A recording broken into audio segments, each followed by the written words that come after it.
I think the thing that captured me, being an architect, was also knowing that this island had so much culture, so many different forms of dance and drums. And that means that the kind of base culture is very rich. And from that I'm interested in how that affects and impacts the spaces and the buildings that people make and create for themselves to live in. So it's very rich in terms of both of its biodiversity, in terms of its flora, fauna, and also in terms of the peoples who occupy this island. And of course, for me as an architect, that's a place to go. I think possibly because it seems to be under threat, or at the very least has learned to cope with seasonal floodings. There are lessons here for us all to learn about.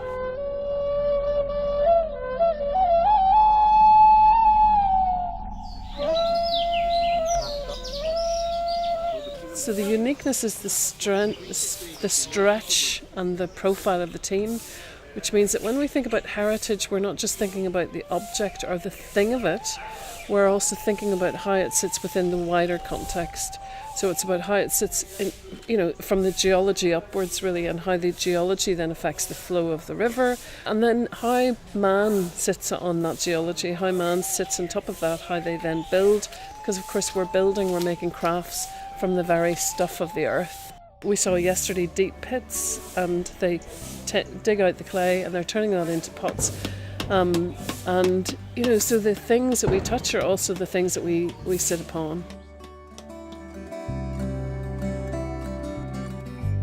For an archaeologist, it's our equivalent of Disneyland or something. I mean, but it's much more full than that.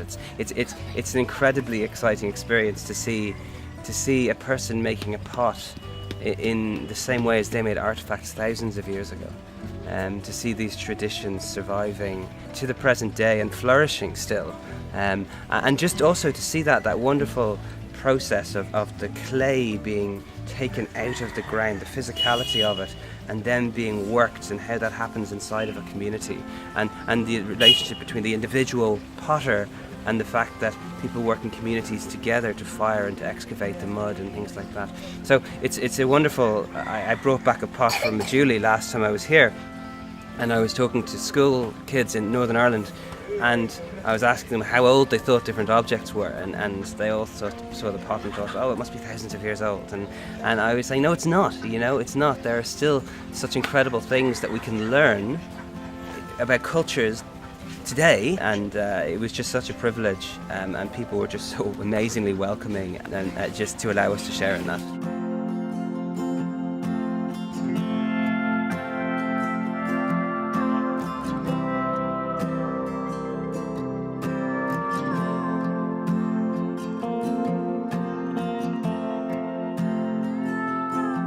One of the ideas that came out of the first visit was the notion that there might be a people's museum for the island, because clearly there are a lot of artefacts here that both exist within the Satras, predominantly within the Satras, but we suspect there'll be some artefacts in other parts of the island. And whilst there are maybe some issues around conservation, it's also about showing the value of those artefacts, giving more access to people. That's if it's in line with what the Satras wish, of course. But I think, there's a lot to learn from those artefacts. So on one level, we're thinking about the People's Museum as a place potentially to not maybe store, but at least show some of those artefacts. So it could well be that this is a place where artefacts are brought and that they're conserved initially.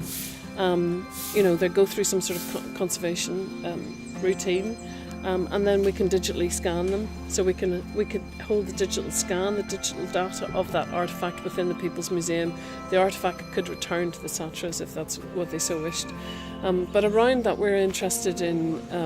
So a museum just of artefacts is probably not going to have a long lifespan. So we're also interested in thinking about interaction around that. So what strikes me a lot about the island is that artefacts are lived and used. I mean, we can see them here. They are kind of part of the ritual and performance. So I think the museum also has to have a performative element to it, a space for performance. And then beyond that, we're also thinking about how important it is to bring research and researchers or young students into that kind of context, maybe to do study trips, but also to think about, because I think we're seeing how cross-programming some of the cultures of the technology might, or the technological cultures, I suppose, might also evolve new kind of innovative forms. So that would be brilliant to put within that kind of museum. So the word museum is probably the wrong word. It could be a people's centre or a people's centre of innovation or conservation and innovation or something. But that's certainly how we're thinking about going.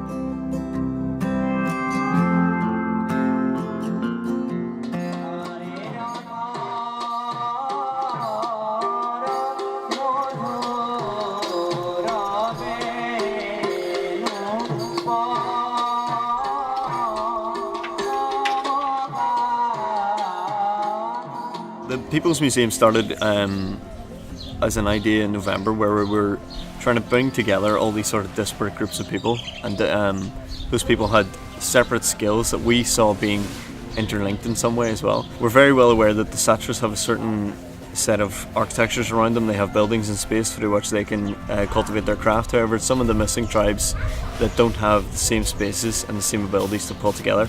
So if there was some space for these two communities to come together and to share their collective knowledge, and then through international research we could find areas of innovation. Majuli has an incredible amount to teach the rest of the world, I think, especially in how to deal with natural disasters and climate change as things get worse and worse for the island as well. I think coming from an island myself as well, these are not unfamiliar problems to us. We're very familiar with the idea of erosion, with the idea of land loss and things like that, but given the size and scale of this island, it's going to get much worse. That's why things like the People's Museum need to happen as soon as possible, and not as a means of extracting information, but a means for the people to get to grips with their own problem and understand it.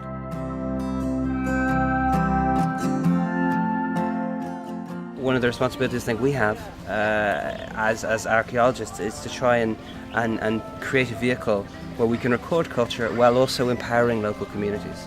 And I think that the key thing about a People's Museum would be to empower the people who have these skills already, to use them in a way and in a place where they're truly valued. And I think a museum and a kind of research centre would allow us to do that.